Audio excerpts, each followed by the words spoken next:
Tell me if this is you at all. You're watching the latest keynote or commercial from your Samsungs and your Apples of the world, and you think to yourself, this is the year that I will upgrade my phone. So you go to said company's website, select your desired model, your internal storage, you get to the trade-in screen only to find out that your once new phone is now worth a third of what you paid for it. And if this is you, you're not alone at all, and I'm here to give you a little bit of insight as to why this happens. Now, to give you a little bit of context, I have a unique perspective on this topic because I actually worked in the mobile industry for about 6 years for Verizon Wireless. While there, I did everything from general sales representative or solution specialist to assistant store manager, a little bit of B2B sales, and I was on the other side and, saw behind the curtain, and I'm here to give you guys a little bit of the game and give you some insight as to why your trade-ins aren't worth what you paid for them. And I was there for the big switch from the 2-year contracts to the device payment plans, which is where the trade-ins really began to be a strategy for cell phone providers and also phone manufacturers. Now, there are so many angles to this topic, but for the sake of not making this video about an hour long, I will break it down into a few different buckets. First up, what is the target demographic for the company you're trading your phone into? Like, who are they trying to reach? Also, what demographic are you in based on the device that you're trading into them, and also, who you are as a person, your age, your race, everything. And it's pretty difficult to look beyond your position currently, but I'm gonna need you guys to wear both the consumer hat and also the business hat for this one. So that way you kind of can see both sides of the fence. Now imagine you're Samsung and you're trying to get your phone or your product into as many hands as possible, but more importantly, you want to get it into the hands of the consumers that will help your market share increase. Sure, getting people to use your new phone is great, but Samsung really wants the opposition's users to make the switch, especially Apple. Now this is why most of their marketing is catered towards iPhone users, trying to create the envy and intrigue, is the grass actually greener? Now let's say you're a loyal customer and you use your Galaxy S22 Ultra faithfully and you want Samsung to do right by you because you support them. They should support you, right? But you're already considered earned income. They already got you. Got him! Got him! Which is why your S22 Ultra is worth $500 while the iPhone 14 Pro Max is worth $800 to them. The iPhone user expands their footprint and gives them more market share, which is also why you will see so many bundles offered with new phones, including earbuds, watches, and other smart accessories to get you into their ecosystem, because each additional product makes it harder for you to leave their walled garden. Now the same can be said for Apple, but inversely. Here in America, most people actually use iPhone and the numbers show it. According to the latest data on smartphone market shares in the US as of December 2022, Apple has the biggest piece of the pie with 55.79%, while Samsung has 29.85% of the market in the US. So instead of Apple trying to poach customers from the competition, they simply have to maintain their current core audience and Apple loyalists. It doesn't make sense to go after the other 29% or the other 45% out there. They already have a very big market share, and 100% of the market is pretty unrealistic. So let's just keep our base happy and take care of them. So if you want to get the latest and greatest iPhone 14 Pro Max, they'll actually give you $570 for your 13 Pro and only $305 for the S22 Ultra, which is like over $1,000 phone, because they want to make it easier for the people that are already in their market share to upgrade and continue to buy new Apple products and be those perennial customers. And that extra savings on the phone that you're going to get can be rolled into a new HomePod or some AirTags for your keys, once again tightening their grip on your wallet and on the market. iPhones are also most popular within the 16 to 34 year age group, which are of course the kids, the new users of cell phones, and also a large group of millennials, which are currently the most powerful spending group in America with $2.5 trillion.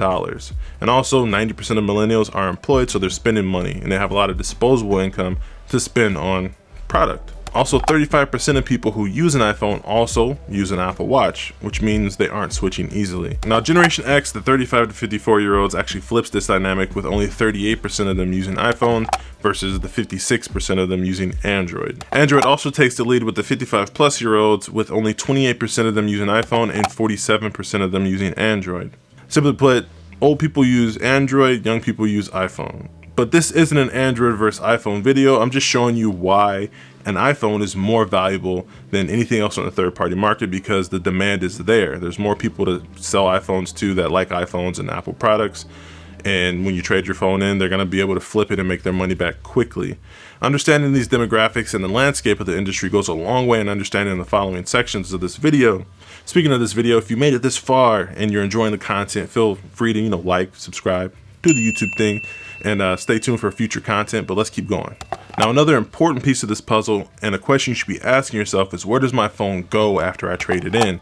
And believe it or not, the refurbished and third-party market is huge, especially overseas. These phones go for big money. Now, this was made apparent to me when I was in training for Verizon, and the head of security explained how much these phones are sold for in Asia and Europe and South America, both on the black market and, you know, just general resale. Now, Apple and Samsung aren't selling your phone to any unsavory characters on the dark web, but they are making tons of money on them. One of the industry's biggest buyers is Asurion. Yes, you know, the insurance company that you pay $12.99 to every month on your cell phone bill.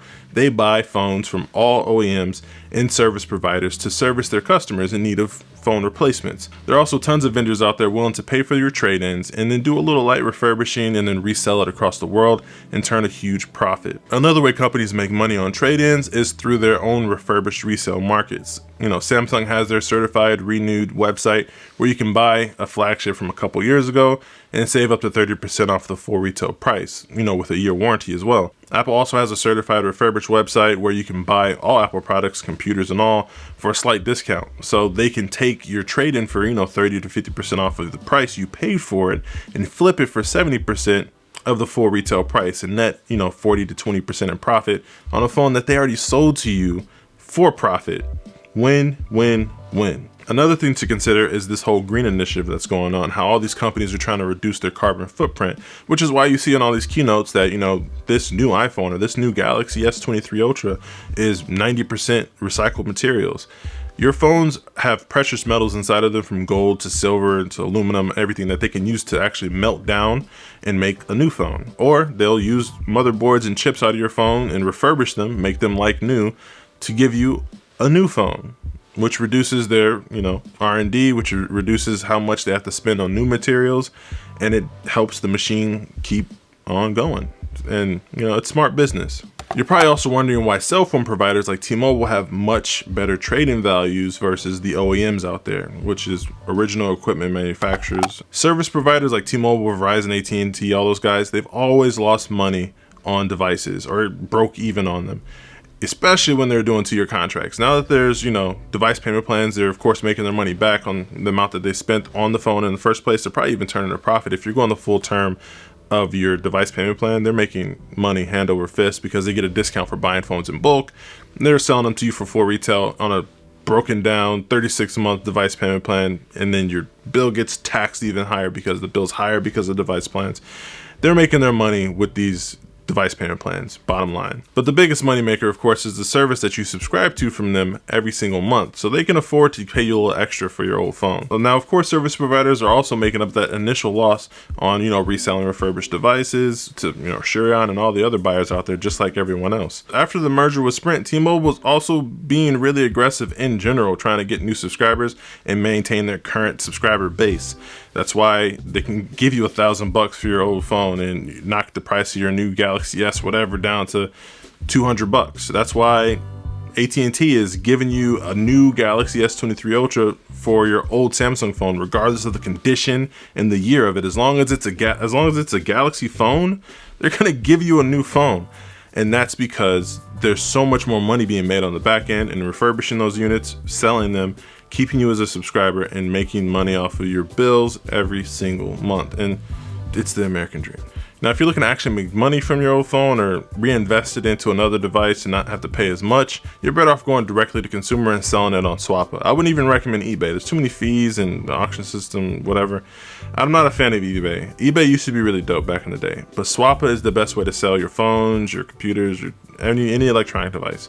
Sell it on Swappa. It's way easier, less hassle, less fees. But if you guys have any additional questions, feel free to let me know down below in the comments. I love these kind of videos because I get to actually do a little more research, share some of my insight, because like I said, I have a unique perspective working in the cell phone industry for about 6 years.